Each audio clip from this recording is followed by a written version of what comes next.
रहीमन पानी राखिए, बिन पानी सब सून, पानी गए न उबरे, मानस मोती चून।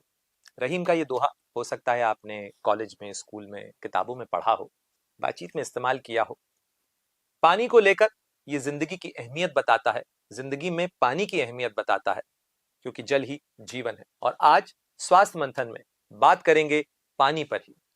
हमारे साथ बेहद खास मेहमान हैं डॉक्टर नितिका कोहली, जो कि आयुर्वेद की एक्सपर्ट हैं, वेलनेस एक्सपर्ट हैं, न्यूट्रिशन एक्सपर्ट हैं, और बीते 19 सालों से इसी मामले को लेकर लोगों को सलाह भी दे रही हैं और कई जिंदगियों को ठीक करने में, उन्हें बीमारियों से बचाने में उनकी भूमिका है। बहुत स्वागत है आपका।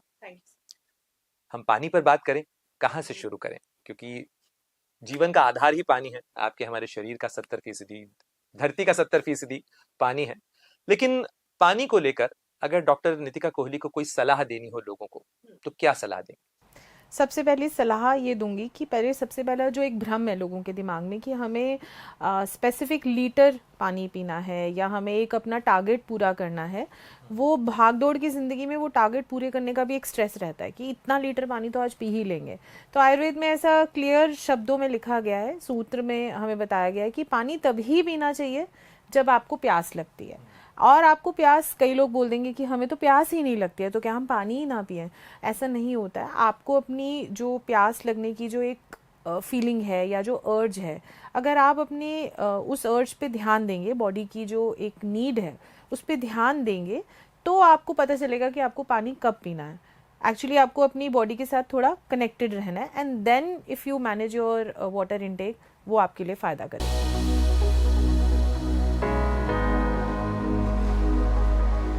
लेकिन ये जो पानी की प्यास का आपने कहा, कई बार हम लोग ऐसे समय में या ऐसी स्थितियों में कामकाज करते हैं, ये जो 8 लीटर या 5 लीटर 6 लीटर जो भी संख्या आप तय करते हैं, लोग ये जो टारगेट बनाते हैं, वो भी कई बार इसलिए होता है डॉक्टर नितिका, क्योंकि लोग एयर कंडीशन एनवायरनमेंट में काम कर रहे हैं, सिटिंग जॉब्स ज्यादा हैं।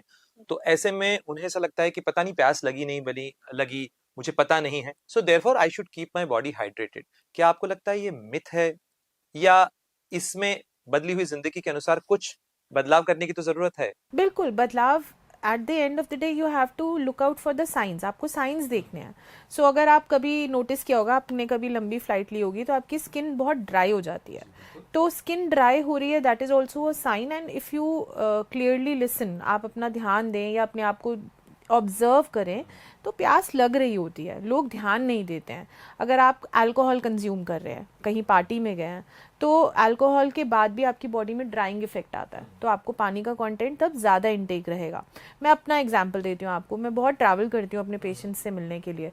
तो जब 13 डेज मेरी टीम मुझे बोलती है, मैम आप वॉशरूम ब्रेक ही नहीं ले रहे हो, पानी आप बहुत पी रहे हो बट वॉशरूम ब्रेक नहीं ले रहे हो।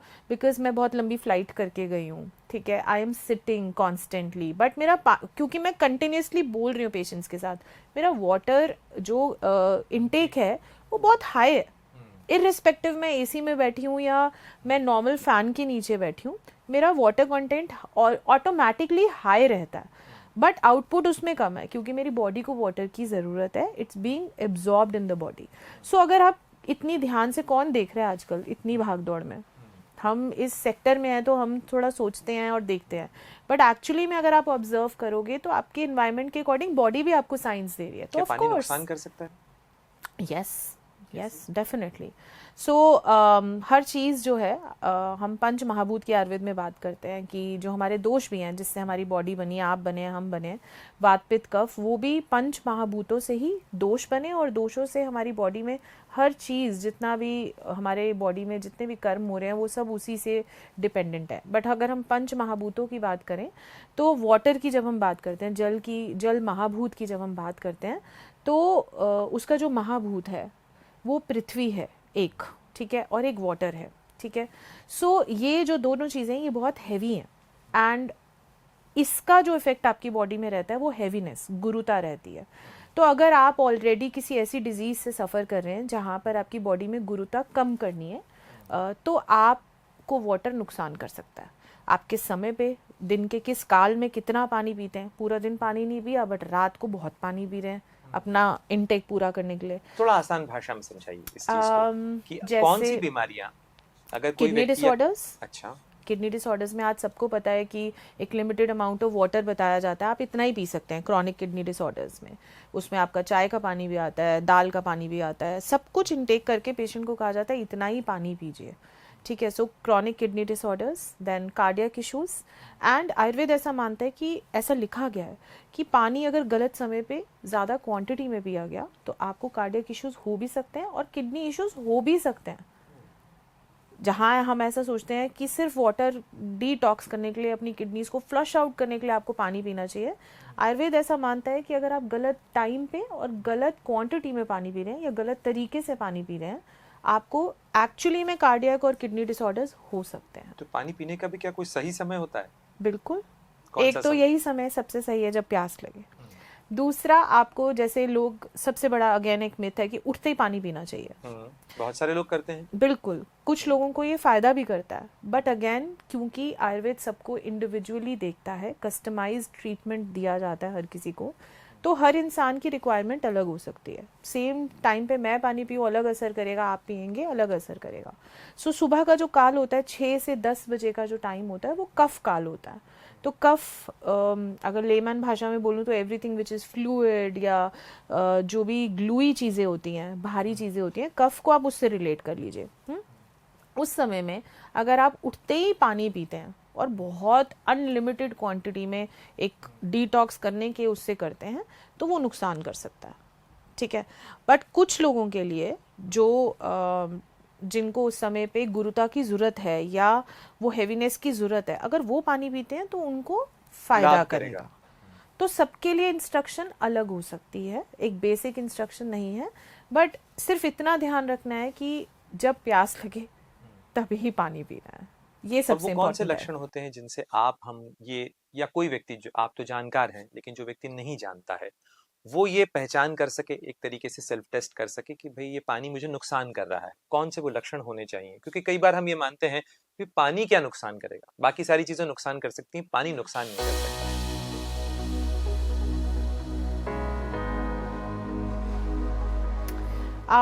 शोथ, आयुर्वेद में एक वर्ड आया स्वेलिंग बेसिकली। सो मैंने कई बार ऐसा देखा है लोगों को ये बोलते हुए, सुनते हुए, मेरे पास आके पेशेंट्स बोलते हैं कि हमें बहुत ज़्यादा स्वेलिंग की शिकायत थी। कुछ लोगों ने बोला हमें पानी कम पीने के लिए बोला, कुछ लोगों ने बोला पानी ज़्यादा पीने के लिए बोला है, ब्लोटिंग हो गई है ना तो इसलिए पानी ज़्यादा पी लीजिए, ब्लोटिंग हट जाएगी। कुछ लोगों को फ़ायदा होता है, कुछ लोगों को नहीं होता है। तो bloating can be one sign जहाँ पर वाटर जो कंजम्पशन है वो यदि मॉनिटर शरीर में नहीं कोई है। सूजन है, सूजन, शोथ जिसे बोलते हैं, शोथ कहते हैं, तो पानी नहीं पीना चाहिए या पानी कम पीना चाहिए? डिपेंड करेगा। अच्छा, वो भी ये डिपेंड आप करेगा। डिसाइड नहीं कर सकते, but there is something to do with your metabolism, मैं ऐसा कह सकती हूँ कि आपको कंसल्ट करना चाहिए और देखना चाहिए कि क्या गड़बड़ है, कि अगर आप पानी ज़्यादा पी रहे हैं या पानी कम पी रहे हैं या बॉडी में वाटर रिटेंशन की प्रॉब्लम ज़्यादा हो आप रही भी है। तो उसी मुद्दे पर आ गई ना फिर, कि भाई एक निर्धारित मात्रा है तो वो मात्रा कैसे तय होगी फिर? मात्रा कभी भी किसी के लिए फिक्स नहीं हो सकती है, ये पेशेंट टू पेशेंट वेरी करेगा। बट अगर डिजीज कंडीशन है, देखिए 2 कंडीशन बताई गई हैं, एक प्राकृतिक जो एक कंडीशन है, एक है विकृत, कि आप आयुर्वेद में प्रिवेंशन और क्योर दोनों की बात हो रही है। जब हम प्रिवेंशन की बात करते हैं then we have to drink water जब हमें प्यास लग रही है। जब हम क्योर की बात करते हैं, ऑलरेडी अगर आप किसी डिजीज कंडीशन में हैं तो वहाँ पर स्पेसिफिक इंस्ट्रक्शन आएगी आपके लिए कि आपको पानी कितना पीना चाहिए, आपको कैसा पानी पीना चाहिए। पानी कैसा पानी भी है? बिल्कुल, कैसा पानी भी है, बहुत तरह का पानी हो सकता है। ताम्र पात्र में रखा हुआ पानी जो है वो आयुर्वेद में बहुत अच्छा माना जाता है। मैं विटिलिगो पेशेंट्स को बहुत सजेस्ट करती हूँ जिनको सफ़ेद दाग होते हैं कि तांबे के बर्तन में बेसिकली जो रखा हुआ जल है वो बहुत फ़ायदा करता है। और खूबसूरती ये है कि आयुर्वेद ऐसा मानता है कि जो स्किन की लेयर्स बताई गई हैं उसमें ताम्रा नाम की एक लेयर है जिसमें विटिलिगो उत्पन्न होता है, सफ़ेद दाग। तो उसका कोरिलेशन तांबे के पानी से भी किया गया है। तो बच्चों को याद कराने के लिए आयुर्वेद के बच्चों को मैं ये भी बताती हूँ कि जिसको सफ़ेद दाग है ताम्रा में हो रहा है और तांबे का पानी ही आपने उन्हें पिलाना है। सो तांबे का पानी अच्छा माना गया है। टाइप्स में अगर बात करें तो मेडिसिनल, हम औषधि साधित उसको जल बोलते हैं, मेडिसिनल वाटर्स बोल सकते हैं, डिटॉक्स वाटर आजकल बोलते हैं। सो वो अलग अलग जड़ी बूटियों से आप साधित कर सकते हैं मंदिर में जल जो को। पंचामृत दिया जाता है तांबे के जी पात्र में रखा हुआ, जिसके जी। अंदर तुलसी के पत्ते डले होते हैं, उसके औषधीय गुण क्या होते हैं? हमने उसको धर्म के साथ जोड़ा जरूर, पर चूंकि आप इस विषय को भी जानती हैं, सहज मेरे मन में सवाल आया कि वो जो चरणामृत के नाम पे हम जल लेते हैं, उसका क्या औषधीय गुण भी होता है?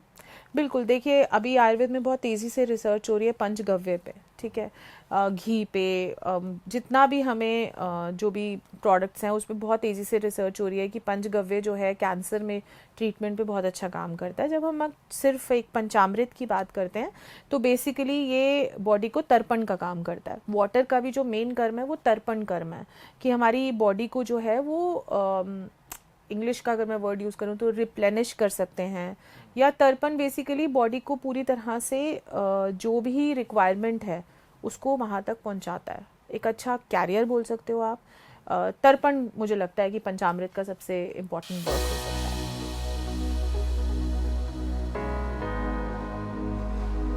हम ये देख रहे हैं अपने आसपास की पानी को लेकर, वाटर, सैनिटेशन, हाइजीन, ये एक बड़ा इशू हो रहा है। शहरों के अंदर ये ज्यादा गंभीर इशू लगता है मुझे।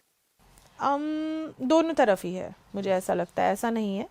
गांव में भी रहता है और शहरों में भी रहता है। बल्कि मैंने ऐसा देखा है कि शहरों में जो मेरे पेशेंट्स जैसे रहते हैं और कभी कभी जैसे गांव जाते हैं तो उनको बल्कि वर्म इन्फेस्टेशन की शिकायत वहाँ पे ज़्यादा होने लगती है। डिपेंड करता है, आई थिंक। वाटर फिल्ट्रेशन ना होने के कारण पानी। जी, जी, ऐसा मुझे लगता है, वाटर फिल्टरेशन ना होने के कारण, और अगेन पानी की क्वालिटी, अब कि कहाँ जा रहे हैं, भारत के किस डिस्ट्रिक्ट में जा रहे हैं, उस पर भी बहुत कुछ डिपेंड करता है। मैं रिसेंटली आप से बात करने के पहले मैं पार्लियामेंट का डेटा देख रहा था। वाटर बॉर्न डिसीजेस जो हैं वो हमारे लिए एक बड़ा चैलेंज है। बिल्कुल। तो पूरे देश के अंदर और कई लोगों की जिंदगी, चाहे आप हेपेटाइटिस ले लीजिए, बढ़ते हुए उसके केसेस ले लीजिए, कॉलरा ले लीजिए, डायरिया ले लीजिए, टाइफाइड ले लीजिए, टाइफाइड ले।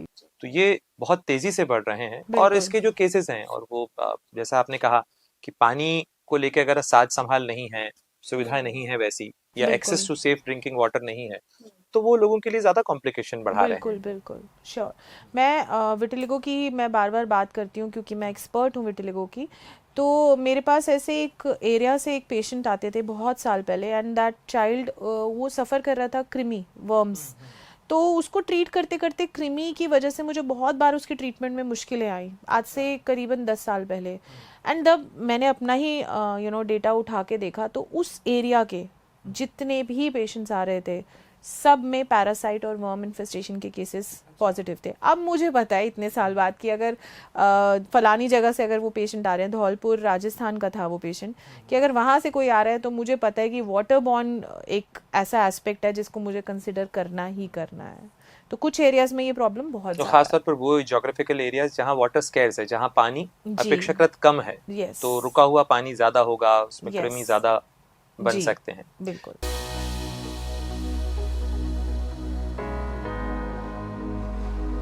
डॉक्टर नितिका, आप पानी को लेकर आप ऑब्जर्व भी कर रही हैं इतनी सारी चीजें, पेशेंट्स भी आपके साथ आते हैं, पास आते हैं, तो वो एक बहुत बड़ा इंडिकेटर है कि कौन सी चीज बढ़ रही है या क्या चीजें ज्यादा रिपोर्ट हो रही हैं। जैसा आपने जिक्र किया, पानी कितना बड़ा कॉजिंग फैक्टर लगता है आपको, खासतौर पर चूंकि स्किन डिसीजेस का आपने जिक्र किया? बहुत बड़ा, I think causing factor again worm infestation को स्टार्ट करने के लिए वाटर का बहुत बड़ा रोल है। एंड देन इनएडिक्वेट वाटर या एक्सेसिव वाटर का कंजम्पशन या wrong way of having water. Basically ऐसा होता है कि wrong way of having water में सबसे ज़्यादा जो इफेक्ट होती है आयुर्वेद के अकॉर्डिंग आपकी अग्नि। सो अग्नि जो है वो बहुत ही इंपॉर्टेंट है आयुर्वेद में। अग्नि जठराग्नि, जिसे हम समझ सकते हैं डाइजेस्टिव फायर हमारी, जो आप कुछ भी खा रहे हैं उसको डाइजेस्ट करेगी। तो एक्सेसिव वाटर जब आप कंज्यूम करते हैं या रॉन्ग वे आप वाटर कंज्यूम करते हैं तो Agni is the first thing which gets affected.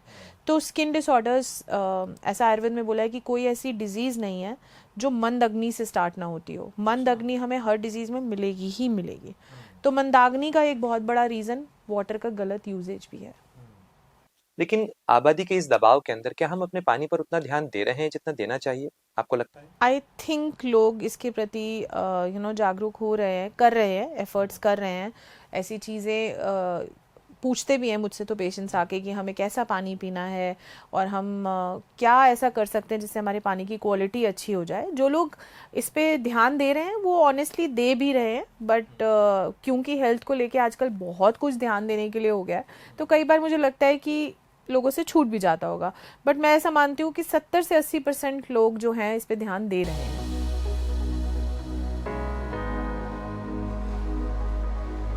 अच्छा डॉक्टर नितिका, जैसे मैं जापान गया तो वहां पे मैंने देखा कि एक नया ट्रेंड जो है वो हाइड्रोजन वाटर का है, और काफी लोग उसको लेकर क्रेजी कह लीजिए आप। हाइड्रोजन बॉटल्स जो हैं वो हैं, हाइड्रोजन इन्फ्यूज्ड वाटर है। मैंने पूछा भी सही कि हाइड्रोजन कैसे इसमें मिक्स होता है, और पानी के अंदर हाइड्रोजन तो हल्की गैस होती है, उड़ जाती है। तो उन्होंने कहा नहीं नहीं, हम एक टेक्निक है, उससे हाइड्रोजन इन्फ्यूज की जाती है, which is good for health.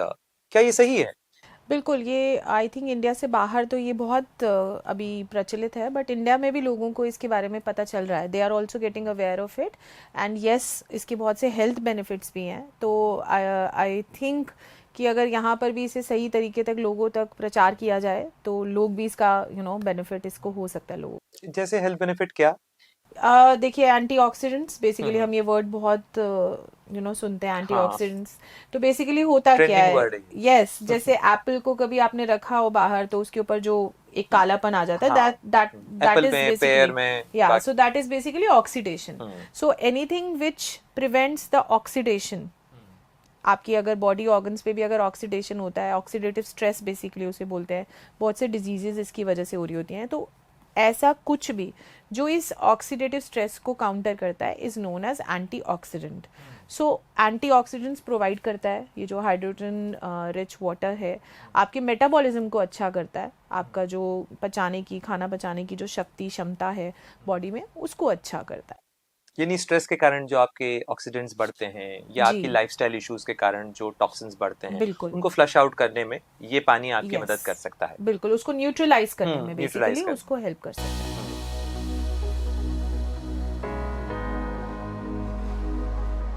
अगर मैं बात करूं कि भारत जैसे देश में, जापान में तो हो सकता है वो पॉसिबल हो, यूएस में पॉसिबल हो सकता है, लेकिन कॉस्ट, अवेलेबिलिटी, बहुत सारे फैक्टर होते हैं। क्या did you come across any such product? क्या भारत के अंदर इस तरीके के प्रोडक्ट उपलब्ध हैं जो लोगों के लिए एक्सेसिबल भी हैं, लोग इस्तेमाल कर सकते हैं? मैं इंडस्ट्रियल सिचुएशन की बात नहीं कर रहा हूँ, कॉमन यूसेज की बात कर रहे हैं कि हाइड्रोजन वाटर जो है, अगर हम लेना चाहें, या अपने घर में आप इंडिविजुअली एक बॉटल में नहीं, बल्कि अपने घर के सारे सदस्यों के साथ, या बाहर से कोई आता है आपके यहाँ, तो भी आप वो सर्व करना चाहें। बिल्कुल, बहुत से ब्रांड्स इसमें आई थिंक काम करने की इच्छा तो सबको ही हो रही होगी, but I think one of the brands which I heard is Kent, जिन्होंने इस स्पेसिफिक टेक्निक पे काम किया है, and I think their product is amazing. जो मेरे को लगता है कि जो फ़ायदे एक्चुअली होने चाहिए हाइड्रोजन रिच वाटर के, वो मिल पा रहे हैं। वो टेक्निक जो है, they are using that and they have a product with it. Yes, तो आपने उसे यूज किया, या मतलब? बिल्कुल, I am using it and I can see the benefits, I can feel the benefits. Yes, I am already using that. तो क्या benefit होता है, मतलब जैसे अगर आप नॉर्मल पानी पिए और इस पानी को पिए, लॉन्ग टर्म नहीं, लेकिन टेस्ट वाइज या आपको एनर्जी वाइज कुछ महसूस हुआ हो? देखिए, मैन्युफैक्चरिंग या जो क्वालिटी अगर ब्रांड आपको दे रहा है तो उसमें सबसे पहला बेनिफिट ये होगा कि उसका टेस्ट जो है आपको अजीब नहीं लगेगा। So the taste is palatable, the taste was really good. And then जो बेनिफिट देखने को मिलते हैं, इम्यूनिटी, द इम्यून लेवल्स जो हैं, बच्चे कम बीमार पड़ना, या आपको फीवर, खांसी जुकाम थोड़ा कम होना, डाइजेस्टिव इश्यूज कम होना, खाना पचने में एक हेल्प मिल जाना, मेटाबॉलिज्म की हम बात कर रहे हैं तो खाना अच्छे से डाइजेस्ट हो जाना, ये सब benefits, general health benefits, overall actually health benefits जो ऑफ कोर्स वो कंट्रीब्यूट करेंगे बेटर इम्यून सिस्टम के लिए।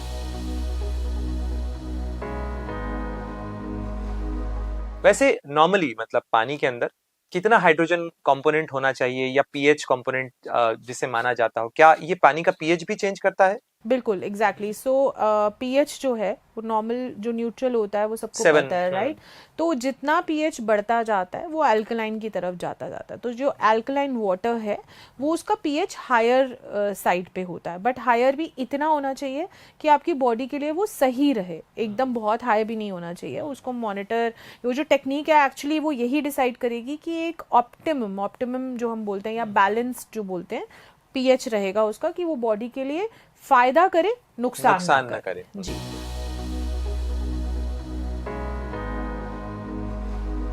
अच्छा, एक चीज होती है, क्योंकि मैंने आपसे घर की बात की, तो घर के अंदर तो बच्चे भी होते हैं, बूढ़े भी होते हैं, हर आयु वर्ग के लोग एक तरीके से घर में रहते हैं। तो क्या ये छोटे बच्चों के लिए भी और बुजुर्गों के लिए भी ठीक होता है?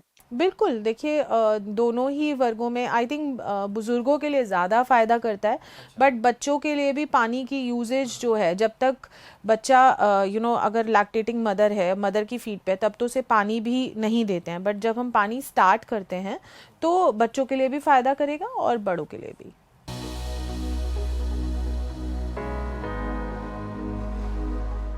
मैं फिर उसी सवाल पर आता हूँ जहां से हमने इस चर्चा की शुरुआत की थी। आपने बहुत अच्छी बात कही कि भाई पानी के साथ साथ आप अपने आप को भी देखें, शरीर को भी देखें, उसके लक्षणों को देखें और उसके अनुसार पानी को भी तय करें, उसका सेवन करें। ज्योग्राफिकली भी हमने देखा है कि हमारे यहाँ पे पानी पीने के अलग अलग विधान हैं। मतलब दक्षिण भारत का पानी अलग किस्म का है, थोड़ा भारी पानी होता है, तो खान पान वैसा है। उत्तर भारत में पानी अलग है, तो खान पान वैसा है।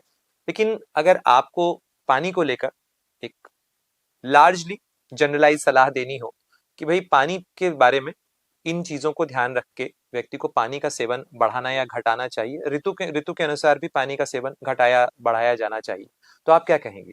सबसे पहले तो यही कि पानी की क्वालिटी पे ध्यान देना चाहिए, पानी किस समय पी रहे हैं उस पे ध्यान देना चाहिए।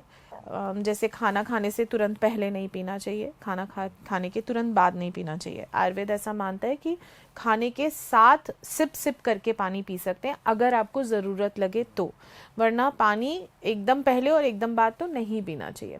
उसके बाद आप पानी जो है, अगर आप सुबह अर्ली मॉर्निंग ले रहे हैं तो वो भी डिफरेंट तरह से आप ले सकते हैं। हर किसी के लिए ये डिफरेंट रहेगा कि आपको उठते ही बहुत सारा गल्प नहीं करना है पानी, खड़े होके पानी नहीं पीना चाहिए, अच्छा, बैठ के पानी पीना चाहिए। पानी की क्वांटिटी जो है ये मैंने कई जगह सुना, लेकिन इसके पीछे का कारण क्या होता है? वो काफ़ी डिटेल्ड कारण है, वो अपने आप में एक बहुत लंबा आंसर रह जाएगा, but it has a scientific reason for it.